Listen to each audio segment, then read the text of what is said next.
Exercise 13.1 में हमने क्या पढ़ा? Area of cuboid, area of cube, area of हमने total surface area, curve surface area, सिर्फ क्यूबॉइड और क्यूब के बारे में हमने पढ़ा। हमने क्यूब और क्यूबॉइड का हमने total surface area, curve surface area हमने देखा। उसके बाद हम क्या देखेंगे कि एक अगर राइट सर्कुलर सिलेंडर होता है, किसी भी हम सिलेंडर को एक राइट सर्कुलर सिलेंडर के नाम से क्यों जानेंगे? देखो हम बता रहे हैं, मान लो हमारे पास एक रेक्टेंगल शेप का एक पेपर है। ओके, ये क्या एक रेक्टेंगल शेप का एक पेपर है। अब इस रेक्टेंगल शेप में क्या होता है, ये वाला जो एंगल है, ये वाला क्या होता है 90 डिग्री होता है। तो रेक्टेंगल में क्या होता है कि चारों एंगल क्या होते हैं 90 डिग्री के होते हैं। अभी हम इस रेक्टेंगल वाले शेप वाले पेपर को हम इसको फोल्ड करते हैं। देखो फोल्ड करो कैसे, क्या बनता है। जब हम इस रेक्टेंगल शेप वाले पेपर को हम फोल्ड करते हैं तो हम देखते हैं कि ये जो पेपर बनता है ये एक सिलेंडर शेप में बन के आता है, जिसको हम कहते हैं this was called an a right circular hollow cylinder. इसको हम क्या कहेंगे, एक राइट सर्कुलर होलो सिलेंडर। देखो दोनों साइड क्या है, होल है, होल है ना।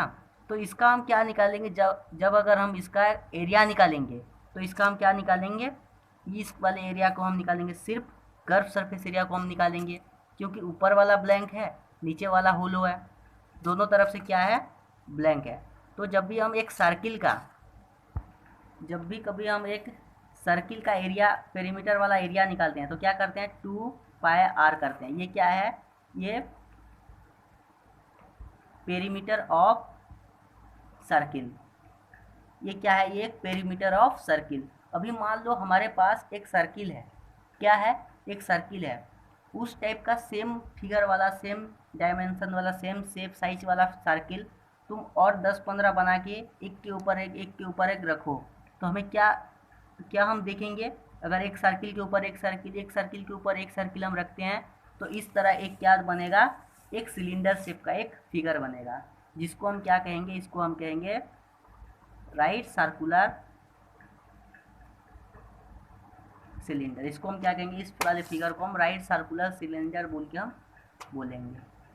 ये किस चीज़ से बनेगा, एक सर्किल के ऊपर एक सर्किल, एक सर्किल के ऊपर एक सर्किल रख रख के बनेगा, क्योंकि ये होलो नहीं होगा, ये एक होलो सिलिंड्रिकल सर्किल, ये होलो सिलिंड्रिकल सिलेंडर नहीं होगा, ये प्लेन सिलिंड्रिकल होगा, जिसके क्या होगा दोनों साइड से क्या होगा प्लेन होगा। लेकिन अगर हम सिर्फ एक पेपर को, जैसे कि हम सिर्फ एक पेपर को अगर हम क्या करते हैं एक सिलेंडर शेप में देते हैं, उसको राउंड बनाते हैं, तो ये क्या बनेगा, ये दोनों साइड से होलो होगा, होलो होगा, होलो एक सिलेंडर होगा कि नहीं। तो इसका अगर हमें एरिया निकालना है, कर इसका अगर हमें एरिया निकालना है तो दोनों साइड से क्या है बंद है, तो इसके एरिया हम कैसे निकालेंगे। देखो मान लो ये एक सर्किल है, तो हमें इस सर्किल का क्या निकालना पड़ेगा, सर्कमफेरेंस देखना पड़ेगा। मतलब ये एक सर्किल का जो है, ये होलो सर्किल का हमें सर्कमफेरेंस देखना पड़ेगा, क्योंकि हम इसका एरिया, इस सर्किल का एरिया हम नहीं निकालेंगे। क्यों नहीं निकालेंगे, क्योंकि एक सर्किल होलो है। एरिया कब निकाला जाता है, जब यहाँ पे प्लेन होता तो हम टोटल का हम एरिया निकालते। तो हमें कितने का सिर्फ चाहिए, हमें कितने का सिर्फ चाहिए, सिर्फ और सिर्फ ये बाउंड्रीज, हमें सिर्फ और सिर्फ ये सिलेंडर का सिर्फ बाउंड्री हमें चाहिए, उसके अंदर वाला नहीं चाहिए, उसके अंदर वाला ब्लैंक रहने से भी चलेगा। तो मान लो अब हम ये क्या करते हैं, इसका सर्कमफेरेंस फॉर्मूला क्या है 2πr है। देखो सर्किल का जो पेरीमीटर फॉर्मूला होता है वो क्या होता है 2πr होता है, लेकिन इस वाले सिलेंडर में क्या है, हम ऑब्जर्व कर रहे हैं कि इस वाले जो सिलेंडर है इसका क्या हमने 2πr निकाला। अभी 2πr में देखो यहाँ पे हमें एक हाइट यहाँ पे नज़र आ रहा है, ये जो है एक सिलेंडर का क्या है एक हाइट है, इसको हम क्या कहते हैं, इसको हम कहेंगे हाइट। तो इंटू हाइट करेंगे, इंटू हाइट भी हम करेंगे। ये हाइट किस वजह से करेंगे, देखो देखो मान लो अगर हम इस सिलेंडर को क्या करते हैं काट देते हैं, क्या करते हैं इस सिलेंडर को हम ऐसे करे काटो, देखो क्या बनता है, जब हम इस सिलेंडर को काट देंगे तो हम देखेंगे ये एक रेक्टेंगल शेप का एक बन जाएगा।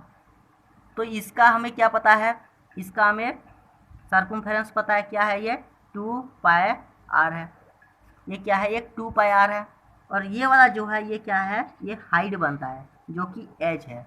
अभी हमें रेक्टेंगल का एरिया फॉर्मूला पता है, ये एक रेक्टेंगल है, रेक्टेंगल है, तो रेक्टेंगल का हमें क्या है एरिया फॉर्मूला पता है, एरिया फॉर्मूला क्या होता है, लेंथ इंटू ब्रेथ होता है। तो इसको मान लो लेंथ और इसको मान लो ब्रेथ। तो लेंथ इंटू ब्रेथ करेंगे तो लेंथ क्या है 2 पाई आर हमें दिया गया है, और ब्रेथ क्या इंटू में एच। इसको हम लेंथ ले लो और इसको तुम क्या ले लो, ब्रेथ ले लो। तो ये बन के क्या हो जाएगा 2 पाई आर एच। ये क्या है, ये curve surface area of cylinder. ये कहाँ से 2 पाई आर एच होगा, मान लो इसको अगर हम फोल्ड करेंगे इस तरह से तो ये बनेगा 2 पाई आर एच। समझ में आया। इसको अगर हम ऐसे करेंगे तो इसका वैल्यू कितना आता है 2 पाई आर, और ये क्या है जो ब्रेथ है इसका एच होता है। मान लो हमारे पास एक सिलेंडर है जो क्या है दोनों तरफ से प्लेन है।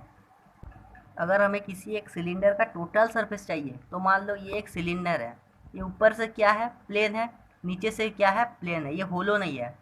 तो इसका हमें एरिया चाहिए और इसका हमें एरिया चाहिए, और ये क्या है ये कर्व सरफेस है। तो ये कर्व सरफेस का हमने क्या निकाला, ये कर्व सरफेस का निकाला हमने 2 पाई आर एच। ये है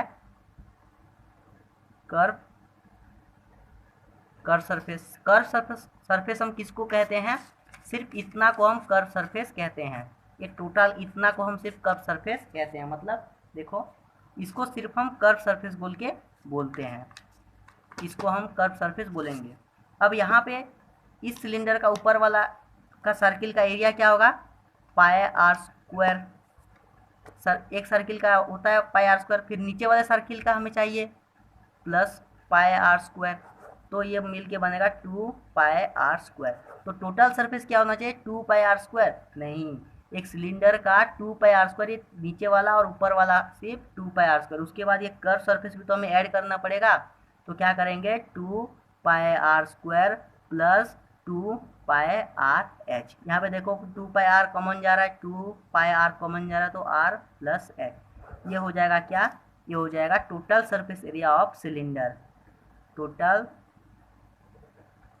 surface area of right circular cylinder. ये राइट सर्कुलर सिलेंडर में ये होता है, राइट सर्कुलर सिलेंडर। समझ में आया यहाँ तक।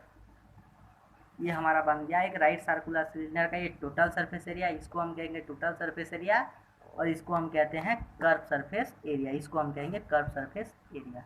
किस तरह से कर्व सरफेस एरिया डिराइव होता है, किस तरफ से टोटल सरफेस एरिया डिराइव होता है, ये आपको पता चला।